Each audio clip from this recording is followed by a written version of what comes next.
एक दृढ़ सैनिक से सामाजिक सुधारक तक और जानकारी प्राप्त करने के अधिकार के लिए लड़ने वाले श्रीमान अन्ना हजारे जी पिछले 4 दशकों से अहिंसा के माध्यम से अपने आदर्श गांव अभियान और लोगों को जानकारी के अधिकार के बारे में प्रेरित करने का अभूतपूर्व काम कर रहे हैं।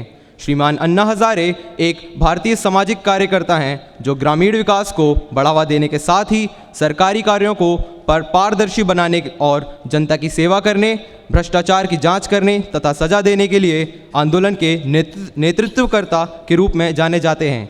जमीनी स्तर पर आंदोलन को व्यवस्थित करने और प्रोत्साहित करने के लिए उन्होंने गांधी जी के अहिंसात्मक नीति का अनुपालन करते हुए कई बार भूख हड़ताल भी की है। उन्होंने अहमदनगर जिले के रालेगढ़ सिद्धि नामक गांव की संरचना और विकास में योगदान देते हुए इस गांव को दूसरों के लिए एक रोल मॉडल के रूप में प्रस्तुत किया है। सैनिक होते हुए इनके 15 साल के कार्यक्रम के समय इनका विभिन्न क्षेत्रों जैसे सिक्किम, भूटान, जम्मू कश्मीर आदि में स्थानांतरण हुआ। आर्मी से सेवानिवृत्त होने के बाद इन्होंने अपना सारा जीवन सामाजिक कार्य में व्यतीत किया। 1991 में इन्होंने अपना एक नया अभियान शुरू किया जिसे भ्रष्टाचार विरोधी जन आंदोलन का नाम दिया गया। श्रीमान अन्ना हजारे को 1992 में भारत सरकार द्वारा भारत का राष्ट्रीय पुरस्कार पद्म विभूषण से सम्मानित किया गया। व्यक्ति निर्माण से ग्राम निर्माण और तब स्वाभाविक ही देश निर्माण के गांधी जी के इस मंत्र को इन्होंने हकीकत में उतार कर दिखाया और एक गांव से आरंभ उनका यह अभियान आज तक करीबन 65 गांवों तक सफलतापूर्वक जारी है। इन्होंने भारत सरकार से एक मजबूत भ्रष्टाचार विरोधी लोकपाल विधेयक बनाने की मांग की थी और अपनी मांग के अनुरूप सरकार को लोकपाल बिल का एक मसूदा भी दिया। तो प्रस्तुत करते हैं हमारे अगले वक्ता श्रीमान अन्ना हजारे जी। मैं हमारे students union adviser doctor Surya Prakash sir को आमंत्रित करता हूं कि वे यहाँ आएँ और मुख्य अतिथि को पुष्पगुच्छ से स्वागत करें।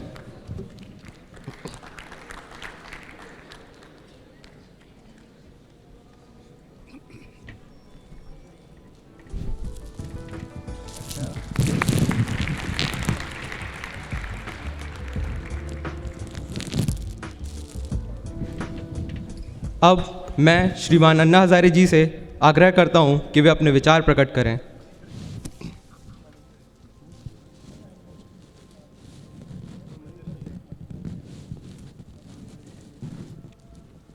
मैं आग्रह करता हूं श्री मनिंद्र जैन सर से कि वे यहाँ आए और मंच में सबको संबोधित करें।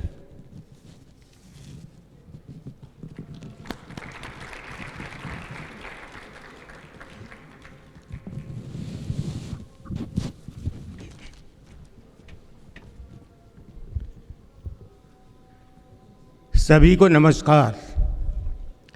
आज आपके सामने एक ऐसा व्यक्तित्व है जिसकी बहुत सी बातें आपको पता नहीं होंगी। मैं कुछ बातें आपको बताऊंगा और उसके पश्चात अन्ना जी आपसे रूबरू होंगे।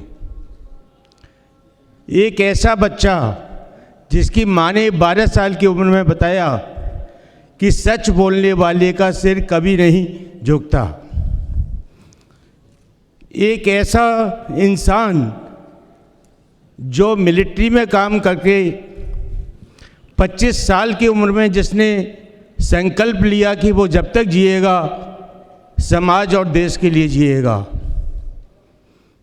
एक ऐसा व्यक्तित्व जिसने अपने गांव में शराब की भट्टियों की जगह, अगर आप जाकर के देखेंगे आज दूध का वहाँ से एक्सपोर्ट होता है, आसपास की सभी जगह जाता है और गांव का प्रत्येक व्यक्ति नवयुवक कम से कम 40,000 रुपये कमाता है। एक ऐसा व्यक्तित्व जिसने हमारे देश को 9 नए कानून दिए, जिसमें आप लोगों को RTI के बारे में पता होगा, सभी को लोकपाल के बारे में, जो कि बहुत ही प्रमुख हैं। आप लोगों को पता है कि नहीं? अगर पता है तो जोर से ताली बजाएं आप लोग।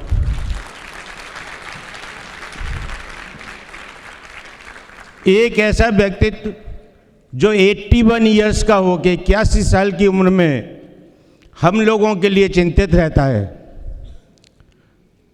जगह जगह जाता है, हम लोगों को जगाता है और जिसको रात और दिन हम लोगों की चिंता रहती है। हम सभी लोगों ने मिलकर उनको लोक नायक की संज्ञा दी है। आप सभी लोग खड़े होकर के ऐसे लोक नायक का स्वागत करें और उनको मैं यहाँ पे आने के लिए आमंत्रित करूँगा। जोर से तालियों से ऐसे लोक नायक का स्वागत करें आप लोग।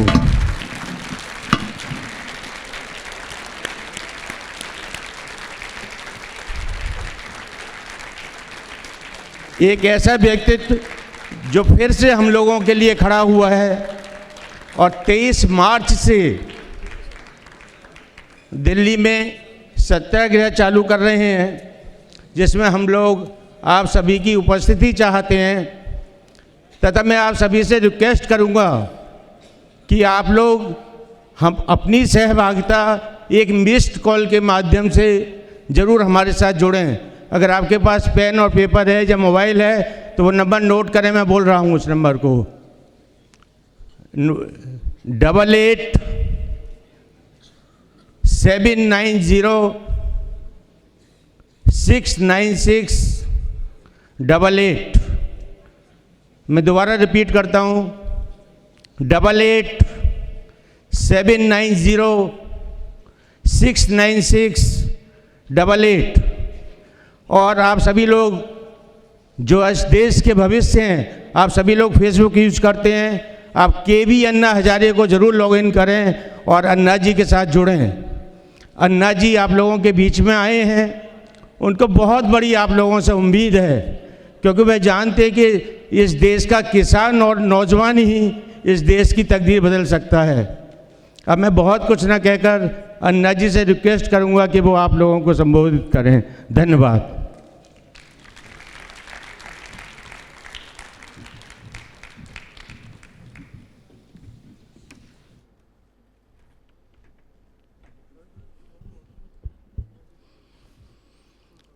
सभी मान्यवर आदरणीय व्यक्ति और सभी मेरे भाई और बहनों, मैं आपको ज्ञान की बातें नहीं बताऊंगा। मैं भी पूछ रहा था कि मैं किस विषय पर बोलना है, तो मुझे बताया गया कि आपके जो अनुभव होंगे कुछ भी आपको बताइए। तो अनुभव के द्वारा मैं आपके सामने कुछ बातें रखता हूँ। युवा शक्ति एक राष्ट्र शक्ति है। ये युवा शक्ति अगर जाग जाए तो कल का भविष्य दूर नहीं समाज और देश का। जिस जापान की राख बनी थी, ऐसे राख से ढेर से जापान को खड़ा किया युवकों का योगदान है। इंडोनेशिया की क्रांति किया वो युवकों ने की। मैं एक युवक था 25 साल का, मेरी उम्र थी 25 साल, यंग था मैं। और मैं सोचते बैठा था कि क्या चक्कर है दुनिया का। ये सब लोग दौड़ रहे, सवेरे 4 बजे उठते हैं, रात को 10 बजे तक भाग दौड़ में लगे हैं। और थोड़ा स्मशान भूमि में जाने तो कोई भी रुकता नहीं, दौड़ रहा। जन्म में आता कुछ लेकर आता नहीं, जाता कुछ लेकर जाता नहीं। आता खाली हाथ से, जाता भी खाली हाथ से, लेकिन उम्र भर दौड़ते रहता है। तो मैं सोचते बैठा था 25 साल की उम्र में, आता भी खाली हाथ से और जाता भी खाली हाथ से, फिर दौड़ता क्यों? उसका दौड़ने का उद्देश्य क्या है? मुझे समझ में नहीं आ रहा। एक दिन मैं रात को बैठा और सोचा आत्महत्या करना। क्यों जीना? जब मरना पता है, खाली हाथ से जाना पता है, तो जीना क्यों? एक स्वामी विवेकानंद की किताब हाथ में आई, दिल्ली स्टेशन पर पढ़ना शुरू कर दिया। जीवन का धागा हाथ में आ गया और पढ़ते गया स्वामी विवेकानंद। ऐसे से जीवन समझते गया। क्या समझ में आया? एक ही बात समझ में आ गई हर इंसान को भगवान ने जो जन्म दिया वो सेवा करने के लिए दिया। सेवा, वो सेवा। चार दीवारों के अंदर एक मंदिर, एक मूर्त, उसकी पूजा। ऐसे गांव एक मंदिर है, हमारा राष्ट्र एक मंदिर है, जनता ये सर्वेश्वर है, और जनता की सेवा ये है भगवान की पूजा। ये मुझे विवेकानंद की किताब से समझ में आया। 25 साल की उम्र में मैंने तय किया कि आगे का मेरा जीवन, मेरा गांव, मेरा समाज और मेरा देश, इनके सेवा के लिए अर्पण। घर की आर्थिक स्थिति बराबर नहीं है, गरीबी है, शादी कर लो तो चूल्हा जलाने में समय बीत जाएगा, खतरा लगने लगा, फिर मैं सेवा नहीं कर पाऊंगा समाज की, देश की। इसलिए मैंने तय किया कि नहीं करना शादी, शादी नहीं करना, गांव के लिए, समाज के लिए, देश के लिए नहीं करना। आज मेरी उम्र हो गई 80 ईयर। गांव में घर है, खेती बाड़ी है, 45 साल हो गया घर में जाकर, फिर से घर में नहीं। करोड़ रुपए की योजना अपनाई, करोड़ रुपए के, बैंक बैलेंस नहीं, कहीं पर बैंक बैलेंस नहीं। राष्ट्रपति मुझे पद्मश्री, पद्म भूषण, अमेरिका, दक्षिण कोरिया, कनाडा, कहाँ कहाँ अवार्ड मिल गए। करोड़ रुपए से ज़्यादा कैश अवार्ड मिल गए, उसका भी मैं ट्रस्ट बना दिया। 9-10 लाख रुपया इंटरेस्ट आता है। दुखी पीड़ित लोग हैं, उनके सेवा में लगा देता हूँ, कुछ रखता नहीं।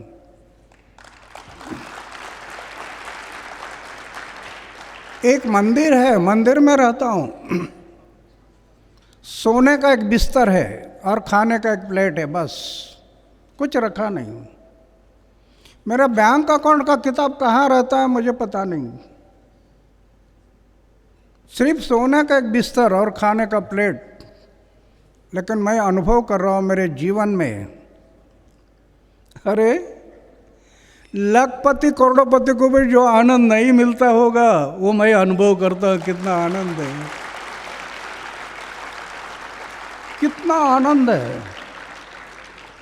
अरे और ये लोग दौड़ रहे हैं आनंद के लिए, सब सवेरे 4 बजे से रात को 10 बजे तक भाग दौड़ में लगे। किस लिए? आनंद के लिए लगे हैं, आनंद के खोज में। और दूसरी तरफ बहुत लोग एयर कंडीशन में रहते हैं लेकिन रात को नींद नहीं आती बोल के नींद की गोली लेकर सो रहे एयर कंडीशन में।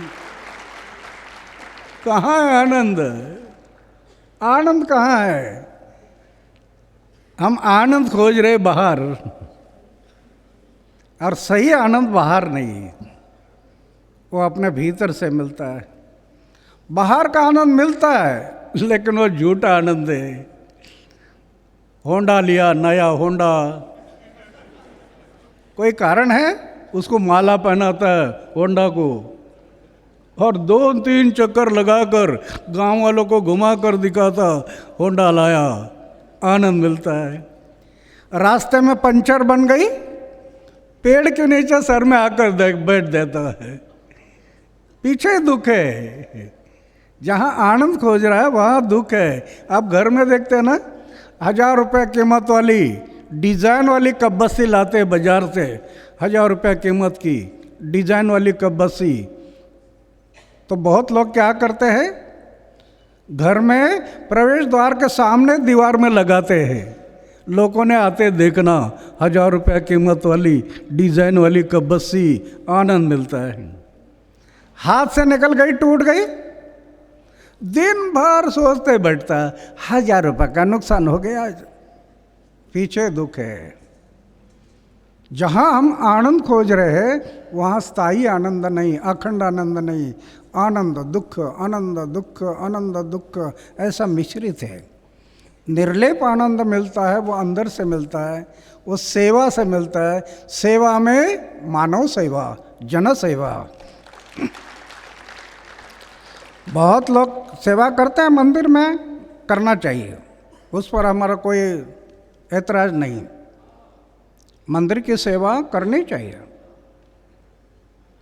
लेकिन आधा घंटा मंदिर में सेवा करते हैं आँख बंद करके, राम राम राम राम राम राम राम राम राम राम, आधा घंटा, और 1 घंटा लोगों की जमीन अपने कब्जे में कैसे आए ये भी कोशिश करते हैं।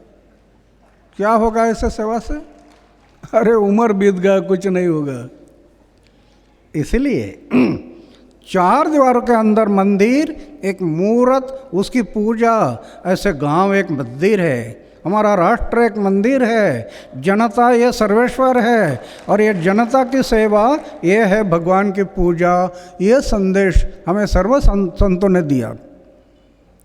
जब मुझे ये पता चला स्वामी विवेकानंद के किताब से, तो 25 साल की उम्र में मैंने तय किया फिर कि मेरा जीवन पूरा सेवा के लिए, जन सेवा के लिए, मानव सेवा के लिए, ये मैंने तय किया कि जब तक जीऊँगा मेरा गांव, मेरा समाज और मेरे देश की सेवा करूँगा, और जिस दिन मैं मरूँगा तो गांव, समाज और देश की सेवा करते करते मरूँगा। व्रत ले लिया, व्रत ले लिया कि मैं सेवा करते करते मरूँगा, व्रत लिया। आज मेरी उम्र हो गई 80 ईयर, 2 महीना हो गया देश में घूम रहा हूँ लोगों को जगाने के लिए, सेवा। मैंने पहले बताया कि मेरा बैंक अकाउंट का किताब कहाँ रहता है पता नहीं, करोड़ रुपए की योजना अपनाई, आनंद इतना है जीवन में, आनंद। अरे लखपति करोड़पति को भी नहीं मिलता, ये आनंद मैं अनुभव कर रहा हूँ मेरे जीवन में। इसका मतलब आप सब नवयुवक हैं, आपको मेरा यह संदेश नहीं है कि आप भी अन्ना हजारे की नकल करो, शादी मत करो, मंदिर में रहो, ऐसा मेरा संदेश नहीं है। मैं हमेशा जाता हूँ कॉलेज में, युवकों को बता रहा हूँ अन्ना हजारे की नकल मत करो। अरे ये मन है ना, मन इतना चंचल है, सिर्फ चंचल नहीं, तेज है, तेज नहीं धोखेबाज है ये मन। इसने बड़ों बड़ों को धोखा दिया, ये मन ने। 1000 साल की तपस्या करने वाला विश्वामित्र धोखा दिया मन ने, पारस ऋषि को धोखा दिया। ये बड़ा चंचल मन है। इसीलिए तो संत बहना बहने मन का वर्णन किया कि मन वढाए उभ्या पिका तल ढोर आता होते भुवरी क्षणात गेला आकाशात। इतना चंचल है, इतना तेज है। इसलिए मैं युवकों को कहता हूँ, क्या भगवान ने मुझे शक्ति दी मुझे पता नहीं, उसने मेरे ऊपर क्या कृपा किया मुझे पता नहीं। 80 साल की उम्र हो गई, 80 साल, बैचलर होते हुए भी इतना भी दाग नहीं लगने दिया, इतना भी जीवन में दाग नहीं है। इसलिए इतने बड़े बड़े गुंडों के साथ मैं लड़ रहा हूँ, समाज के भलाई के लिए, देश के भलाई के लिए, बड़े बड़े गुंडों के साथ लड़ रहा हूँ। क्या है मेरे पास? सोने का एक बिस्तर है और खाने का प्लेट है। लेकिन महाराष्ट्र में 6 कैबिनेट मंत्री घर चले गए, 6 कैबिनेट मंत्री करप्टेड घर चले गए, 400 ऑफिसर घर चले गए करप्टेड लोग। 7 कानून बनाया, आरटीआई का कानून पहले हमने बनाया, आरटीआई आज लोगों को लाभ मिलने लगा। आरटीआई का कानून, जो लोकपाल लोक आयुक्त कानून 1966 से 8 बार बिल आ गया संसद में, पास नहीं हुआ। 2011 में जब हम बैठ गए, देश खड़ा हो गया और सरकार को कानून बनाना पड़ा।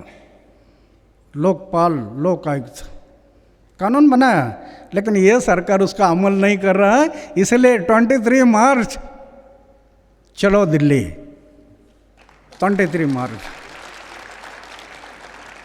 जो कानून बना उसका अमल नहीं करते, उसको कमज़ोर कर रहे हैं। आपके भला, आपके थोड़ा मैं बताना चाहता हूँ आपको,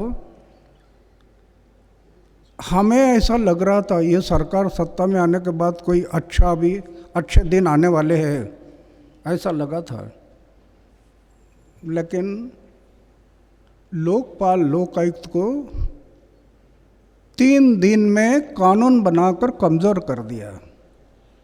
27 जुलाई 2016 को लोकसभा में बिल रखा कमज़ोर करने वाला, 1 दिन में पास, 1 दिन में बिना चर्चा।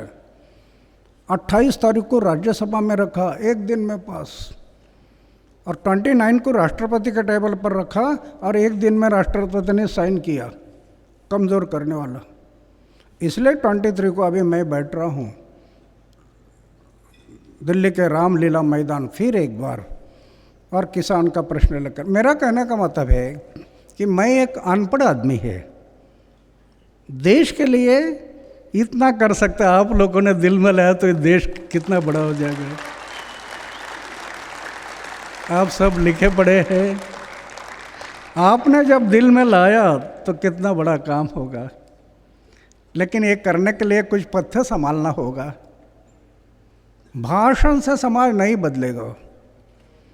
आज़ादी के 70 साल बीत गए, भाषण देने वाले लोग कम हैं। अरे अब इलेक्शन के टाइम पर देखते हो ना, कितना भाषण भाषण भाषण। भाषण से समाज नहीं बदलेगा।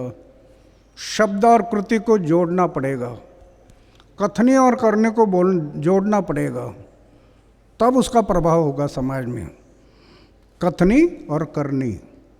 इसलिए कबीरदास जी बोलते हैं, कबीरदास संत कबीर बोलते हैं, कथनी मीठी खांड सी, कथनी मीठी खांड सी, बोलना खांड सरी जैसे मीठा होता है। कबीरदास जी बोलते हैं, कथनी मीठी खांड सी, करनी विष की लोए। कथनी छोड़ करनी करे तो विष का अमृत है। कथनी छोड़कर करने की तरफ बढ़ जाए तो विष का अमृत हो जाता है। देखो ना, अभी मैं अपने जीवन में करनी, कथनी और करने को जोड़ा, कितना प्रभाव होता है। इसलिए मेरी विनती है आप सब नवयुवकों के लिए कि हमारे जीवन में ये कथने और करने को जोड़ने के लिए पहला चारित्र शुद्ध रखना पड़ता है। चारित्र, जितना हम चारित्र शुद्ध रखेंगे उतना शब्दों में वेट आ जाएगा। आचार को शुद्ध रखना, विचार को भी शुद्ध रखना। विचार, अगर विचारों में कमी है तो शब्दों का वेट नहीं रहेगा। आचार शुद्ध होना, विचार शुद्ध होना, जीवन निष्कलंक रखना, जीवन निष्कलंक। अगर दाग लग गया ना जीवन में तो एयर कंडीशन में भी नींद की गोली लेकर सोना पड़ता है। आज कई लोगों की स्थिति है, आज रहते बंगले में लेकिन रात को नींद नहीं आती बोल के नींद की गोली लेकर सोते हैं, क्योंकि जीवन में लगे दाग बेचैन करते हैं। दूसरे लोगों को पता नहीं होता क्या क्या दाग लगे। जिनके जीवन में दाग लगते हैं उनको पता होता है क्या दाग लगे, वो बेचैन करते हैं। इसलिए आचार शुद्ध होना, विचार शुद्ध होना, जीवन निष्कलंक होना। जीवन में थोड़ा त्याग करना पड़ेगा, थोड़ा त्याग। अन्ना हजारे इतना नहीं लेकिन थोड़ा सा, क्योंकि ये भूमि है ना, भारत की भूमि ऋषि मुनि से हमें कह रही है, ऋषि मुनि से ये भूमि हमें कह रही है भला करना है समाज का, भला करना है गांव का, भला करना है देश का, तो त्याग करना पड़ेगा, कुछ न कुछ त्याग करना पड़ेगा। ये भूमि हमें कह रही है। आप खेते में देखते हैं ना, ज्वार बाजरा मक्का, दाना से भरा हुआ भुट्टा नज़र आता है खेते में, दाना से भरा हुआ भुट्टा खेते में नज़र आता है। ये दाना से भरा हुआ भुट्टा नज़र आता है, लेकिन कब नज़र आता है? पहले एक दाना को त्याग करना पड़ता है। एक दाना अपने आप को ज़मीन में मिटा लेता है, तब वो भुट्टा नज़र आता है। पहले एक दाना ज़मीन में नहीं गया, एक दाना ज़मीन में नहीं गया तो भुट्टे कैसे नज़र आएंगे? अरे आज़ादी का भुट्टा दिखाई दे रहा, लाखों दाने बनकर जमीन में गए, इसलिए ये आज़ादी का भुट्टा हमें नजर आ रहा है। तो त्याग करना बहुत जरूरी है। बहुत दाने ऐसे, बहुत दाने ऐसे सोचते हैं, क्यों जमीन में जाना, मुझे तो रहने के लिए माड़ी है, घूमने के लिए गाड़ी है, सब कुछ है, मैं जमीन में क्यों जाना। ऐसे बहुत दाने सोचते हैं, जमीन में क्यों जाना। जो दाने ऐसे सोचते हैं जमीन में क्यों जाना, और जो दाने जमीन में नहीं जाते वही दाने नष्ट हो जाते, वही दाने नष्ट हो जाते। क्योंकि जो दाने जमीन में नहीं जाते वही दाने चक्के में जाते हैं, पीसते हैं, आटा बन जाता और ख़त्म हो जाते हैं। जमीन में नहीं गए, चक्के में गए, ख़त्म हो गए। अपने परिवार में देखो ना, 200 साल पहले हमारे परिवार में कौन थे, कोई नाम बताएंगे? 200 साल पहले हमारे परिवार में कौन कौन थे, एक नाम? क्यों? चक्के में गए, आटा बन गए, ख़त्म। सावित्रीबाई की जयंती क्यों मनाते लोग? महात्मा फुले की जयंती क्यों मनाते लोग? बाबा साहब की जयंती क्यों मनाते लोग? एक एक दाना बन गए, ख़त्म नहीं हुए, भुट्टे लेकर खड़े हो गए। मेरा कहने का मतलब है कि परिवर्तन में ये बहुत ज़रूरी है। आचार शुद्ध होना, विचार शुद्ध होना, जीवन निष्कलंक रखना, जीवन में त्याग और अपमान पीने की शक्ति रखना। अपमान, कोई मेरी निंदा करता तो शब्द से प्रत्युत्तर नहीं करना, उसको पियो। देखो, मैं 6 कैबिनेट मंत्री घर भेजे हैं, वो क्या सीधे गए? कितना मेरी बेइज्जती की, कितना लिखा अखबार में। मैं पीते पीते पीते पीते जब 6 कैबिनेट मंत्री घर गए तब जनता को पता चला ना कौन कैसा है। हमें बताने की कोई ज़रूरत नहीं, ऑटोमेटिक लोगों को पता चला। तो मेरा कहने का मतलब है कि आप सब नवयुवक हैं, इस देश का भविष्य आपके हाथ में है, आपने बनाना है इस देश को। हाँ, देखो मेरे जैसा अनपढ़ आदमी कितना काम कर सकता। 8 कानून बनाए, 8 देश के लिए। एक गांव बनाए, गांव, जिस गांव में 80% लोग भूखे थे। आपका ये बिजनेस का जो सब्जेक्ट है, बिजनेस कॉन्वेंस, कि गांधी जी बोलते थे अर्थनीति बदलना है देश की, देश की अर्थनीति बदलना है तो गांव की अर्थनीति बदलनी पड़ेगी। आज बहुत लोग क्या बोलते हैं, स्मार्ट सिटी। अरे स्मार्ट सिटी से हम पेट्रोल कितना जला रहे, डीजल कितना जला रहे, रॉकेट कितना जला रहे, कोयला कितना जला रहे, लाख नहीं करोड़ टन। उससे क्या हुआ? Carbon dioxide. कार्बन डाइऑक्साइड से बीमारी, लोगों की बीमारी क्यों बढ़ गई? प्रदूषण, बीमारी बढ़ गई। टेम्परेचर, कहाँ गया टेम्परेचर दिल्ली का? 47.6 डिग्री। ये टेम्परेचर से आपका जो हिमाच्छादित पर्वत है, हिमालय, बर्फ पिघल रहा है। दुनिया के हिमाच्छादित पर्वत का बर्फ पिघल रहा है, समुद्र अपने लेवल बदल रहा है। साइंटिफिक, वैज्ञानिक का रिपोर्ट आया है, आगे आने वाले 80 या 90 साल में समुद्र के किनारे पर जो शहर है उसके लिए खतरा निर्माण होने वाला है। हम लोग जो प्रयोग किया अर्थव्यवस्था का, जिस गांव में 80% लोग भूखे थे, 80%, क्या किया? नेचर, प्रकृति, बारिश के पानी का बूंद बूंद को रोका, जमीन में रिचार्ज किया, अंडरग्राउंड वाटर टेबल बढ़ाया। और जिस गांव में 400 एकड़ ज़मीन में एक क्रॉप के लिए पानी नहीं मिलता था, आज 1200 एकड़ ज़मीन में 2 फसल के लिए क्रॉप पानी मिल रहा है। वही नेचर, प्रकृति। कोई पेट्रोल नहीं, कोई डीजल नहीं, कोई रॉकेट नहीं। अर्थनीति बदल गई। अर्थनीति बदलने के कारण करोड़ रुपए का काम अपने श्रमदान से लोगों ने खड़ी की, क्योंकि उसमें हिम्मत आ गई, अर्थनीति बदल गई। तो मेरा कहने का मतलब है कि आप सब नवयुवक हैं, आप नवयुवकों ने इस बात को सोचना है। ये सही मिला नहीं आज़ादी हमें।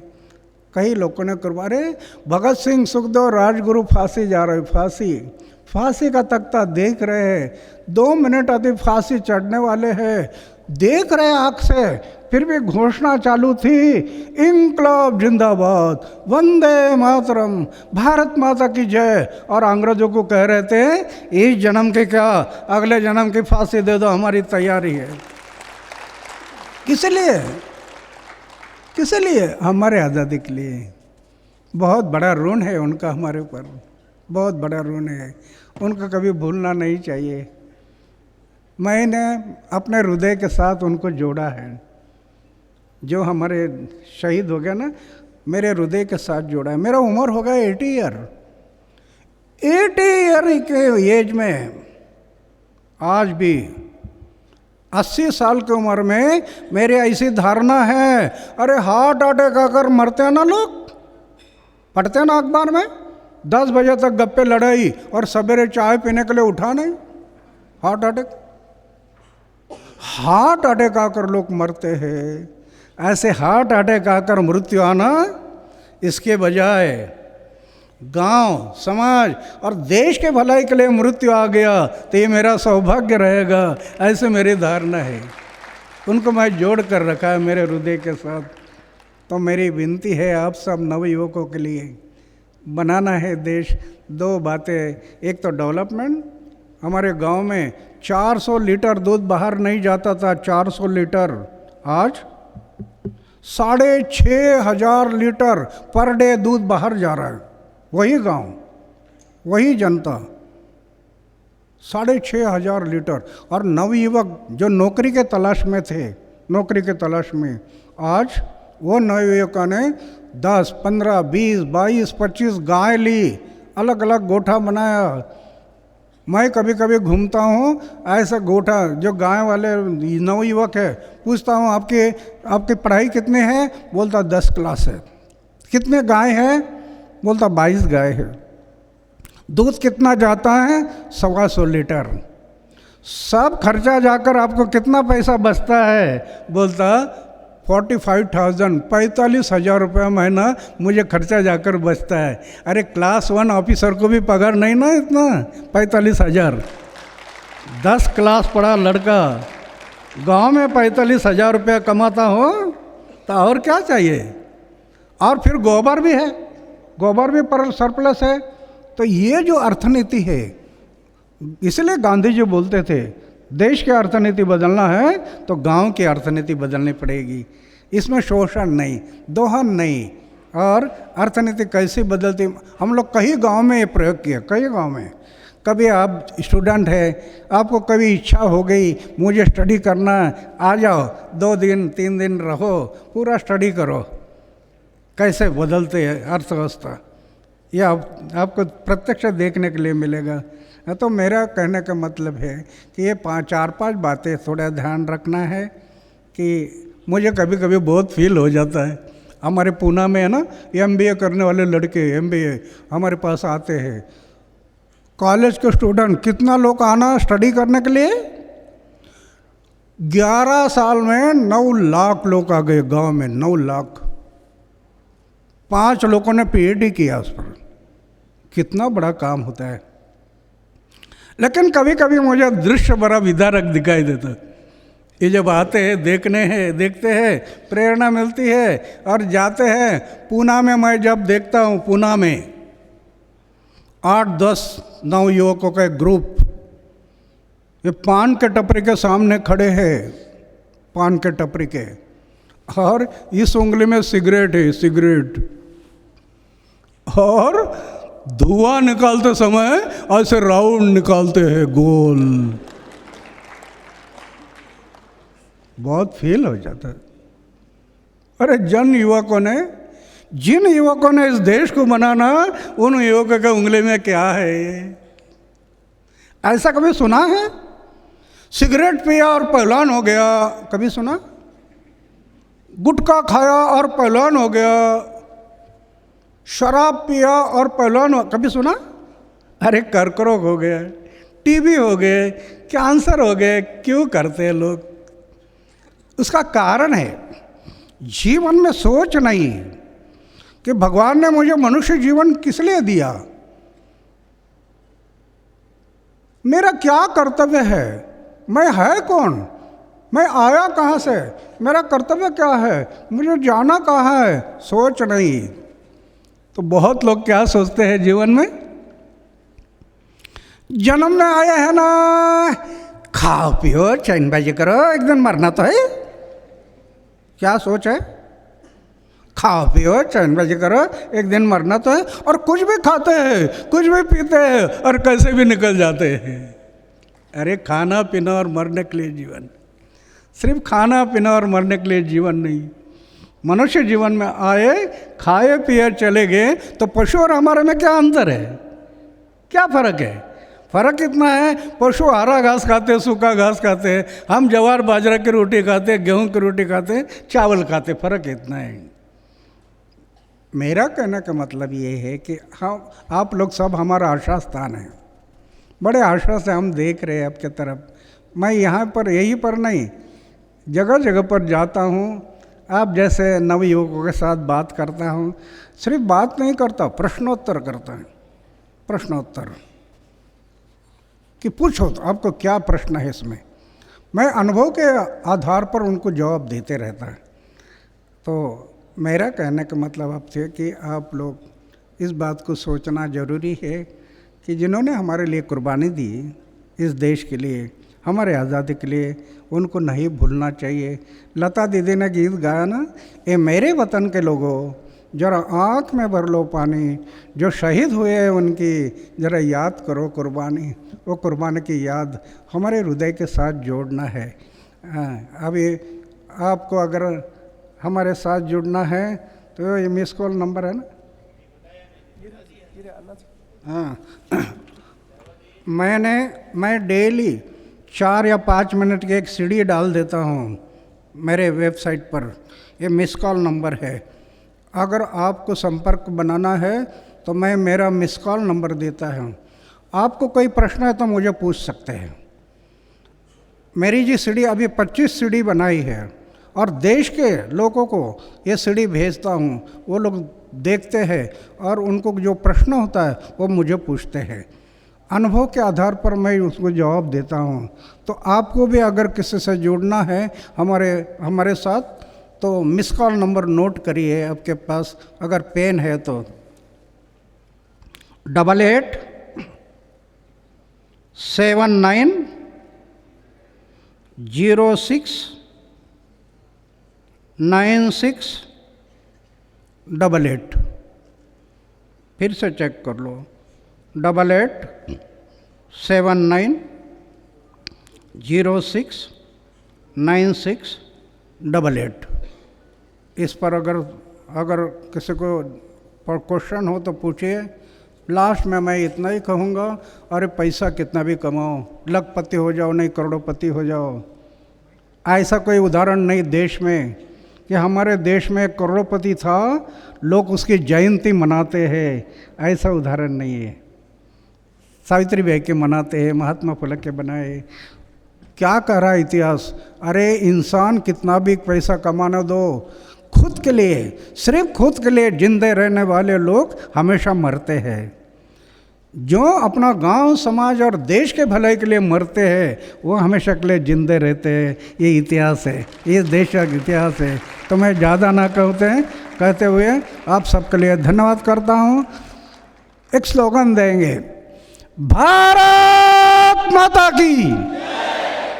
अरे इतने लोगों का आवाज है, भारत माता की, वंदे वंदे, इंकलाब इंकलाब। धन्यवाद।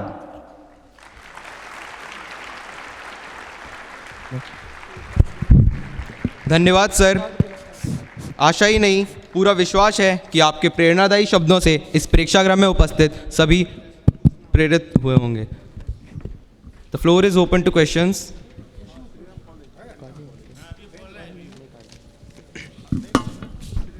यह मंच प्रश्नों के लिए खुला हुआ है। You have to question in Hindi and don't be negative. Don't have negative questions.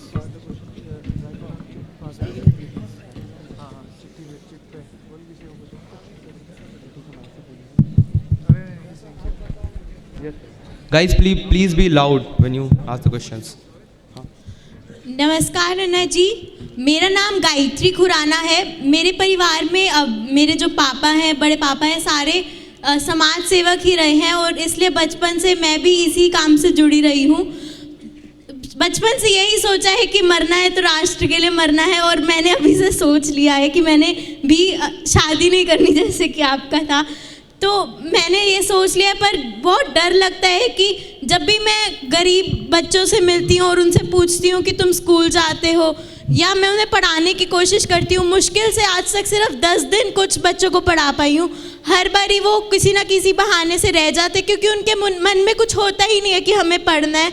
या अगर ऐसे कई लोग हैं जिनके रूबरू मैं हुई हूँ, जो कई लड़कियाँ होती हैं, मैं हरियाणा से हूँ, तो वहाँ पे जिनको पढ़ने नहीं दिया जाता, मैंने कई बारी उनको प्रेरणा देने की कोशिश की है, पर वो कहीं ना कहीं उनके मन में कमी रह जाती है।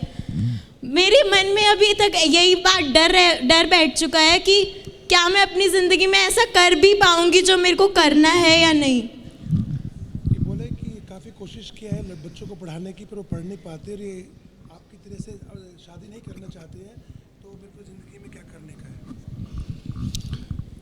आप जो बच्चों को पढ़ाते हैं, हाँ जी। फल की अपेक्षा मत करो। जो आप काम कर रहे हैं उसी को करते रहो। यश अपेक्षा की चिंता मत करो।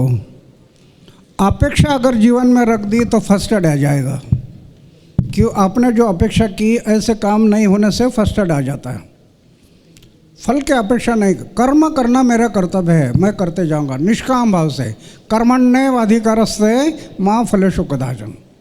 कर्म करना मेरा कर्तव्य है, फल मेरे हाथ में नहीं। आप करते रहिए, ऐसे करते जाइए। और दूसरा, आपने जो बोला कि आप जैसे मैं भी अनमैरिड रहना चाहती, मत शादी करो, शादी करो, शादी करो। सिर्फ परिवार है ना, परिवार छोटा परिवार जो करते हैं ना, उसको बड़ा करो। 4 दीवारों के अंदर जो छोटा परिवार है, इसमें दुख है, क्योंकि सब मेरा है। 4 दीवारों के अंदर ये मेरा, वो मेरा, ये मेरा, वो मेरा। लैट्रिन का डब्बा गुम हो गया तो भी सोचते बैठता कहाँ गया। बड़ा परिवार करना।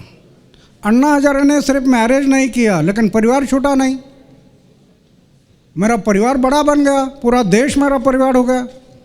और जितना परिवार बड़ा बनेगा उतना आनंद मिलेगा। बड़े परिवार में आनंद है। अभी देखो मेरा परिवार इतना बड़ा है, दुख के लिए कोई कारण है ना, आनंद में डूबे रहता हूँ हमेशा। ऐसा करो, आप काम करते रहो, आपको अपेक्षा मत रखो, निष्काम भाव से कर्म करते रहो। जितना कम कर्म करते रहेंगे उतना आपको समाधान मिलेगा, आनंद मिलेगा। प्रणाम सर। मेरा क्वेश्चन ये है कि आज हमारी यूथ में हम सलमान खान बनना चाहते हैं, कोई दीपिका पादुकोण बनना चाहता है। हमारी यूथ में कोई स्वामी विवेकानंद या रानी लक्ष्मीबाई जैसी महिलाएं क्यों नहीं बनना चाहता? एंड दूसरा क्वेश्चन ये है कि क्या सिगरेट पीना और फटी जीन्स पहनना आधुनिकता का प्रतीक है?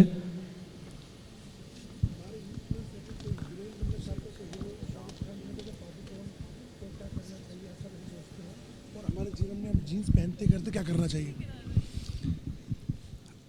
जो बनना चाहते हैं वो उनका दोष नहीं है। Negative question. आजकल अपने परिवार के संस्कार कम हो गए। बहुत लोगों का ऐसा लगता है, पालकों को, मेरा लड़का भी संस्कार केंद्र में भर्ती कर दिया तो उसके ऊपर अच्छे संस्कार होंगे। संस्कार केंद्र में बच्चों पर सही संस्कार नहीं होते। हर परिवार संस्कार केंद्र बनना चाहिए। हर परिवार के संस्कार, फिर स्कूल कॉलेज के संस्कार, फिर जनरल वातावरण। इससे ये वातावरण निर्माण हो जाता है। जैसे मेरे माँ के मेरे ऊपर संस्कार हो गए। मैं बच्चा छोटा था, वो हमेशा मुझे कहते थे चोरी नहीं करना, झूठ नहीं बोलना, किसी के बुराई नहीं सोचना। अगर आपने हमेशा अच्छा करना, अगर नहीं अच्छा कर सका तो बुराई नहीं सोचना। ये मेरे ऊपर संस्कार हो गए बचपन से, और मेरा माइंड है सोशल बन गया। सोशल माइंड कर बनने के बाद फिर मैं इस रास्ते पर आ गया। तो ये आपने जो प्रश्न पूछा है कि कोई एक्टर बनना चाहता है, ये उनका दोष नहीं है, ये परिवार के संस्कार का अभाव है, स्कूल कॉलेज के संस्कार का अभाव है, जनरल का जो वातावरण का अभाव है, इसके कारण वो वही देखते हैं। अभी वो बनने के लिए सोचते हैं, आगे उसमें कितना आनंद है कितना दुख है वो आगे पता चलता है। धन्यवाद सर। आपके विचार निश्चित ही एक सर्वश्रेष्ठ व्यवस्था की दिशा और नए आयामों का पटल खोलते हैं। इसके लिए हम ही नहीं, संपूर्ण राष्ट्र आपका आभारी है। आभार की इस श्रृंखला में अब मैं आमंत्रित करता हूं हमारे स्टूडेंट्स यूनियन के ट्रेजरर विक्रम कुमार को कि वे यहां आएँ और मंचासीन अतिथि को स्मृति चिन्ह भेंट करें।